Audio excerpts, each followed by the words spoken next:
Rodrigo, sou professor do Ateliê 50, né? Tô aqui para explicar que a gente oferece uma grande diversidade de cursos. Eu tenho feito umas lives explicando alguns desses cursos, né? E eu vou falar um pouquinho de como a gente oferece a História da Arte. A História da Arte é um curso bem legal, né? A gente sempre teve o projeto da História da Arte, a gente acabou executando esse projeto, né? Uns 2 anos atrás, com a pandemia, né? Transformou as aulas em virtuais. E falar um pouquinho que, apesar das aulas práticas, das aulas de desenho, de pintura, etc., né, gravura, aquarela, é muito legal e muito importante para uma formação em arte, mesmo que seja uma formação de algum nível amadora, né, você entender bastante a história da arte, sabe? Foi um curso que trouxe muito benefício para todo mundo, né, para mim como professor, com certeza, de ter organizado e montado todas as aulas ali, passando ali desde a pré-história até o século XX, até meados do século XX, ali ao final do século XX, muito legal, passando pelos principais nomes, as principais tendências, e para os alunos também, porque por que é tão importante? Porque isso abre um leque de opções que muitas vezes as pessoas não têm consciência, né? O leque de opções não é só você entender a sua história, de onde você veio e o que está acontecendo, que é bem legal, mas eu acho que é principalmente entender qual o leque de opções que está disposto para você, o leque de referências. Todas essas são referências, elas aconteceram. É muito legal que a gente tenha a possibilidade de ter acesso a tantas referências assim. A gente está, nesse caso, num lugar talvez muito privilegiado da história, porque não é comum, né, dentro da história que se tenha acesso direto a tantas referências com tanta facilidade assim. E muitas vezes a gente não usa isso muito bem, ou não aproveita isso. Eu acho que é um pouco do que eu defendo também. Em relação às aulas, eu acho que a gente pode potencializar isso bem mais, né? E vou falar um pouco de como que a gente apresenta a História da Arte, que é um curso legal.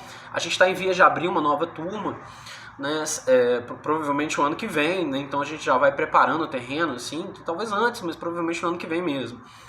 É um curso longo, acaba durando 1 ano, mas a gente não só apresenta o que é aquela arte, tenta dar, né, uma boa explicação, trazer quais são os paralelos entre os diferentes artistas, as diferentes obras que estão dispostas ali, mas a gente comenta também muito sobre qual era o pensamento vigente na época, né? O que estava acontecendo, que ponto da história é esse, o que está acontecendo. Então também é uma boa aula de história para você acompanhar a humanidade, que é bem legal, né? E a gente fala muito sobre movimentos econômicos, né? Muitas vezes como uma mudança econômica pode ter uma influência muito grande na arte. Isso é bem legal, acho que até vale um pequeno vídeo sobre isso, que é interessante, né? A gente fala sobre tendências filosóficas ou tendências teológicas, ali, como que isso influenciou os artistas, né? Quais obras estavam sendo publicadas, quais eram os pensadores, o que estava acontecendo com a população, qual era a concepção de mundo, né? De realidade de mundo que esse período tinha, né? E como é que isso é impactado na arte, porque é impactado na arte, né? E vice-versa, né? E a arte pode fazer uma síntese de toda essa estrutura, muitas vezes o que acontece.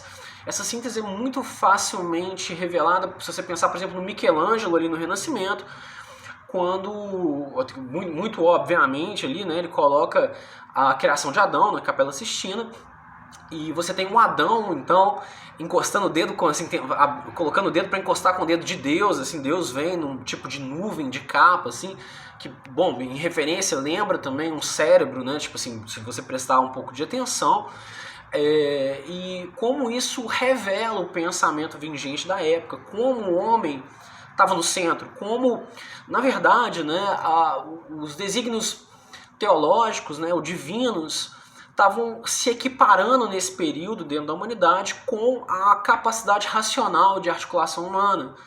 E havia um novo foco de pensamento, e esse foco era o homem, sabe?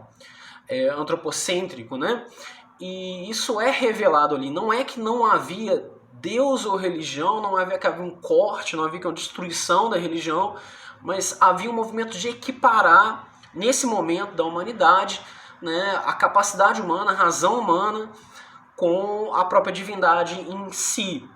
Né? E isso, né, esse pensamento racional, essa estrutura racional, sabe, simbólica também, ela vai reaparecer dentro da arte, dentro da estrutura da arte, que é muito curioso. O resgate dos gregos também, a gente fala Renascimento, porque há um contato com os gregos, né? E a gente fala também do momento histórico, assim, vou aproveitar esse também para falar, do momento histórico, que é o que movimenta bastante esse momento é a invenção do Gutenberg, que é a prensa móvel, e se torna possível então você fazer livros em série, né? Você produzir livros em série, não copiar eles à mão, o que economicamente abaixa bastante o preço do livro, torna os livros muito mais acessíveis, torna as publicações bem mais frequentes, então você começa a ter várias publicações, várias traduções, isso tem um impacto imenso dentro da humanidade, né? E com certeza isso tem um imenso reflexo na arte também.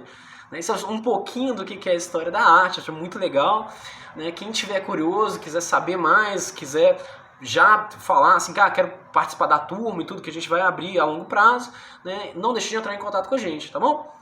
Um abraço para vocês, eu sou o professor do ateliê, sou o Rodrigo Brasil.